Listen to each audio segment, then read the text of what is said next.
Three contractors submit bids for the same project. Contractor A 50 million naira, contractor B 46 million naira, contractor C 38 million naira.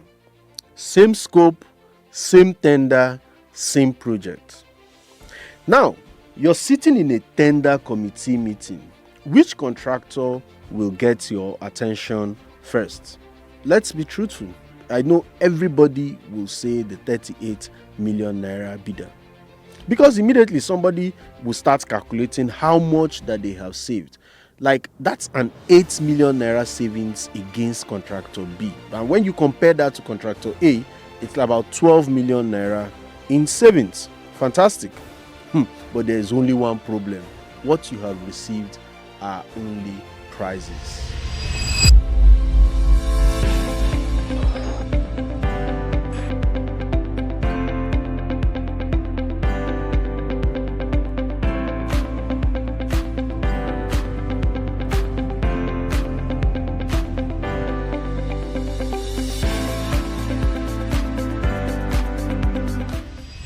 Welcome to that supply thing where we unpack movement, money, and meaning in global business and procurement.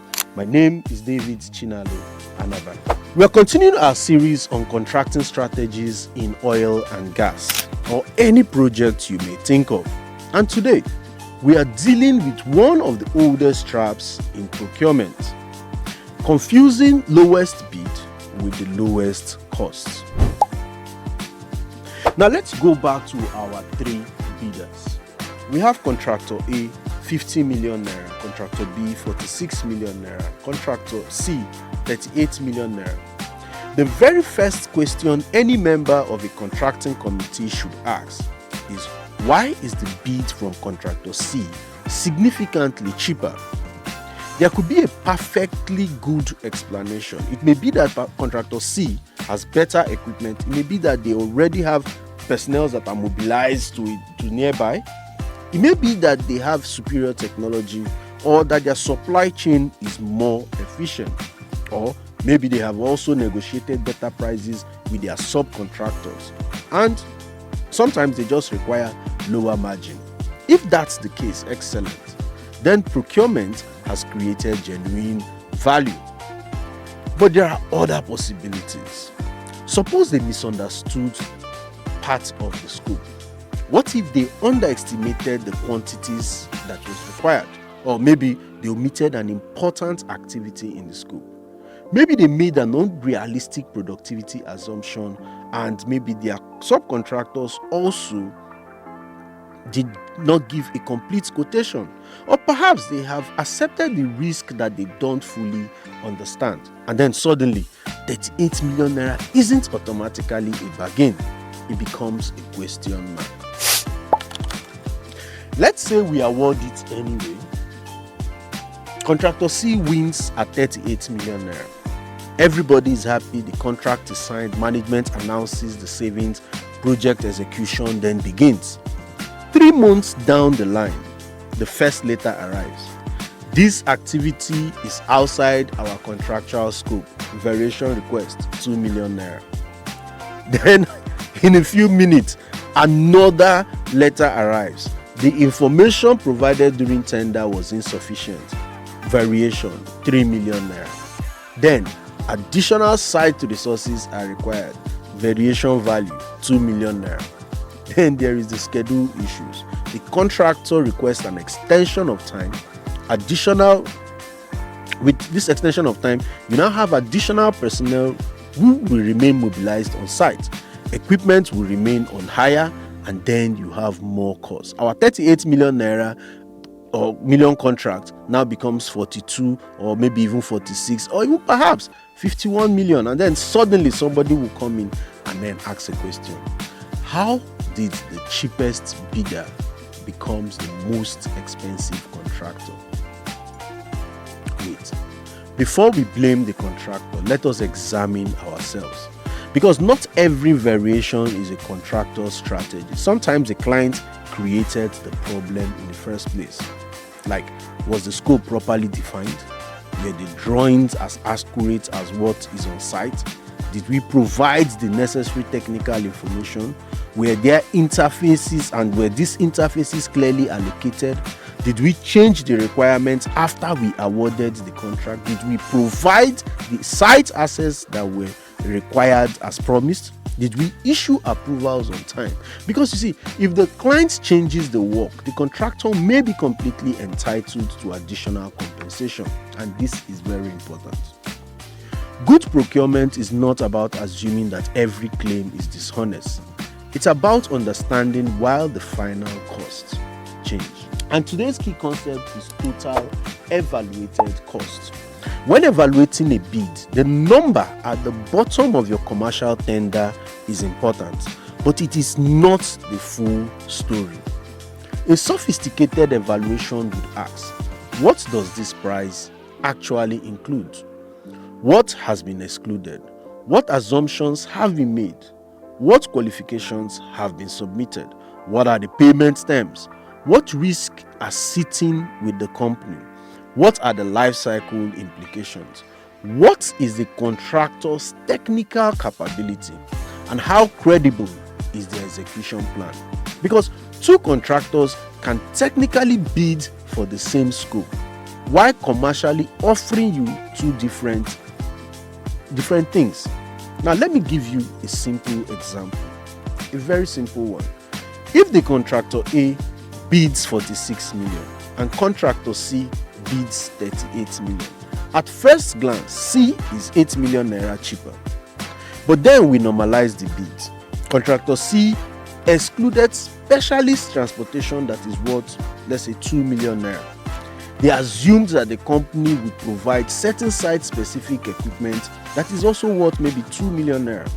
So their prices here now may even have excluded an activity that the contractor A included that is, say, worth 1.5 million. And their proposed schedule exposes the company to another potential operational cost. Suddenly, after commercial normalization, that 8 million naira gap starts disappearing. This is why procurement professionals don't simply compare numbers. They compare commercial positions on a like-for-like basis. There is another situation procurement professionals should understand. A bid can be so low that it deserves additional scrutiny. Not because low prices are bad, but because an unsustainably low price can become a project risk. So imagine a contractor realizes 6 months into execution that they can no longer deliver the project profitably at the price that they submitted. What happened next? Maybe performance deteriorates, subcontractors are not paid on time, maybe even the experienced personnel among them are now replaced with cheaper ones, maybe quality now begins to suffer, or the every ambiguity becomes a commercial dispute. And in the worst case scenario, the contractor simply cannot continue. Now the company has a much bigger problem than the original price difference. And this is where supply chain thinking comes in. Because traditional thinking, procurement thinking would ask, who gave us the lowest price? But strategic procurement will ask, which offer gives the business the best overall value at an acceptable level of risk? Those are very different questions. And notice something else. I'm not saying that always you go and choose which one is most expensive, always choose the most expensive contractor. Absolutely not. That's not what I'm saying. I'm saying that if contractor C can demonstrate that their 38 million naira price is credible, complete, technically sound, and commercially sustainable, then contractor C may deserve the contract. The job of procurement is not to distrust low prices. Their job is to understand them. Price is what appears on the bid. But you see costs. Cost is what the business eventually spends. Then there is a third one, value. Value considers what the business receives for that expenditure. Those three things are not always the same. A 38 million naira contract that finishes at 55 million after 2 years of disputes will give the organization headache than a 46 million naira contract that finishes in budget and on time. When one bid is dramatically below the other, don't celebrate immediately. Investigate. Ask why. Is there an efficiency problem that we need to understand? Can something or has something be omitted? Are the quantities correct? Are the assumptions reasonable? Are all contractual obligations priced? Does the contractor understand the risk allocation? Can they actually execute the proposed schedule? And perhaps one of the most important questions, is this price commercially sustainable?